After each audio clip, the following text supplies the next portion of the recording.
Bulletin में रुक करेंगे अगली खबर की ओर। यूपी से बड़ी खबर इस समय मिल रही है, जहां पर स्वास्थ्य सुविधाओं के विस्तार में यूपी सरकार लगातार उपलब्धि हासिल कर रही है। अब कोविड बेड की अगर हम बात करें तो कोविड बेड के मामले में यूपी सरकार ने उपलब्धि हासिल की है। तो लखनऊ से इस वक्त की बड़ी खबर हम आपको बता रहे हैं, जहां उत्तर प्रदेश एक बड़ी उपलब्धि की ओर आगे बढ़ रहा है। देश में सबसे ज़्यादा यूपी में कोविड बेड तैयार किए जा रहे हैं। इसके अलावा स्वास्थ्य सुविधाओं पर ध्यान दिया जा रहा है, लगातार विस्तार किया जा रहा है। और जो प्रवासी मजदूर हैं उसकी चिंता भी योगी सरकार लगातार कर रही है। जिस तरह से अगर हम बात करें, जो एक टीम 11 तैयार की है योगी सरकार ने, उसकी बैठक में स्वास्थ्य सुविधाओं पर जोर दिया गया है। यूपी में अब तक 20 लाख प्रवासी मजदूर आ चुके हैं। प्रतिदिन 125 से 150 ट्रेनें यूपी में आ रही हैं। यूपी में प्रतिदिन 125 से 150 जो ट्रेनें आ रही हैं, उसमें यूपीएसआरटीसी की 12,000 बसें लगाई गई हैं। बसें लोगों को निःशुल्क घर तक पहुंचा रही हैं। 200 बसें हर जिले में अतिरिक्त दी गई हैं। 12-15 लाख फूड पैकेट प्रतिदिन दिए जा रहे हैं। यानी कि योगी सरकार लगातार कोरोना संकट के बीच में किस तरह से लोगों की मदद हो सकती है इस ओर ध्यान दे रही है। और यही कारण है कि स्वास्थ्य सुविधाओं के विस्तार पर ध्यान दिया जा रहा है। लॉकडाउन के चलते जिस तरह से सरकार को एक मौका मिला, एक स्पेस मिला कि कैसे यूपी की स्वास्थ्य सुविधाओं को बढ़ाया जाए, कैसे और विस्तार किया जाए। और यही कारण है कि कोविड बेड जो है उसमें तैयार करने में तेजी से यूपी सरकार आगे बढ़ रही है। और उत्तर प्रदेश में 78,000 कोविड बेड अभी तक बनाए जा चुके हैं। स्वास्थ्य सुविधाओं पर लगातार ध्यान दिया जा रहा है। इसी खबर पर लखनऊ से हमारे स्टेट एडिटर आरसी भट्ट साहब सीधे लाइव हमसे जुड़ रहे हैं। भट्ट साहब, जिस तरह से स्वास्थ्य सुविधाओं को लेकर बात करें, या फिर जो प्रवासी मजदूर लगातार अन्य राज्यों से उत्तर प्रदेश में पहुंच रहे हैं, अलग अलग जिलों, अलग अलग कस्बों में, ऐसे में जिस तरह से खबर है कि जो योगी सरकार है काफी तेजी से काम कर रही है, खास तौर पर स्वास्थ्य सुविधाओं को लेकर, यूपी की बात करें या अन्य हम राज्यों की बात करें या पूरे देश की बात करें, कमोवेश स्वास्थ्य की जो स्थिति है वो बेहतर नहीं है। लेकिन धीरे धीरे लॉकडाउन के चलते जिस तरह से सरकार को समय मिला कि अपने स्वास्थ्य सुविधाओं को और बढ़ाया जाए, इस दिशा में तेजी से काम चल रहा है। आपसे जानना चाहेंगे क्या कुछ हेल्थ को लेकर सरकार काम कर रही है?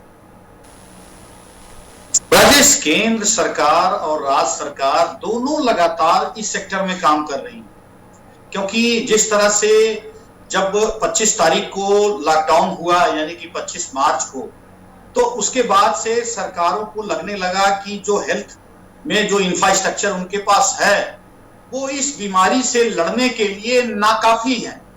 ये एहसास उनको थोड़े ही दिन में हो गया, क्योंकि इनके पास जो भी सामान, जो भी इक्विपमेंट्स कोविड-19 से लड़ने के लिए चाहिए थे, वो चाइना से आती थी या फिर इंग्लैंड और अमेरिका, ये ऐसे देशों से आती थी। और शुरुआती दौर में भी यही रहा कि सरकारों का ध्यान, चाहे कि केंद्र की सरकार हो या राज्य की सरकारें हो या मोदी की सरकार हो या फिर मनमोहन सिंह की सरकार रही हो, इन्होंने कभी इस सेक्टर पर उतना ध्यान नहीं दे पाए, क्योंकि महामारी से लड़ने के लिए इनके पास कोई ठोस इंतजाम नहीं।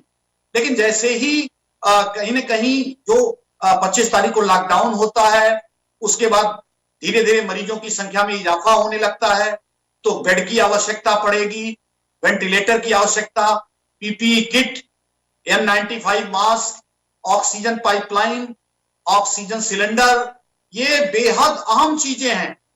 क्योंकि अगर ये चीज नहीं है तो हम कोविड-19 से नहीं लड़ सकते। सरकार को धीरे धीरे इसका एहसास होने लगा और सबसे पहले तो इस उत्तर प्रदेश सरकार ने सैनिटाइजर खुद उत्पादन करना शुरू किया। यानी कि सारी शुगर फैक्ट्रियों को यह निर्देश दिया गया कि आप सैनिटाइजर बनाइए।